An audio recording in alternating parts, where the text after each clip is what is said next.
ঠাকুরগাঁয়ের হরিপুরে সন্তান হত্যার বিচারের দাবিতে সংবাদ সম্মেলন করেছে ভুক্তভোগী পিতা সাগর আলী ও তার পরিবার। শুক্রবার দুপুরে হরিপুর উপজেলার পাহাড়গাঁও নামক জায়গায় নিজ বাড়িতে এই সংবাদ সম্মেলনের আয়োজন করা হয়। সংবাদ সম্মেলনে সাগর আলী দাবি করেন, ১.৫ বছর আগে জয়পুরহাট জেলার জামালপুর শাখায় SKS ফাউন্ডেশনে চাকরি করতেন তার ছেলে রাজু।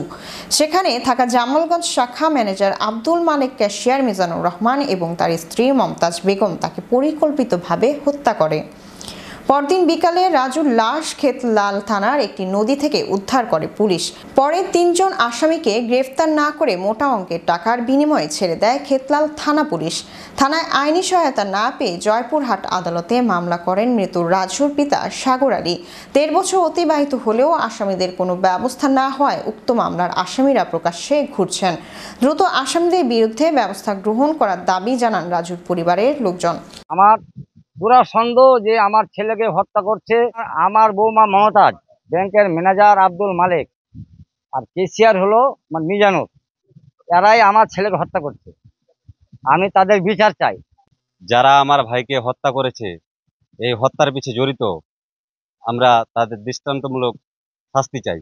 এই মামলায় জড়িত আমার ভাবি মোসাম্মদ মমতাজ বেগম, এই মামলায় জড়িত SKS এর ম্যানেজার আব্দুল মালেক, এ মামলায় জড়িত কেশিয়ার মিজানুর রহমান।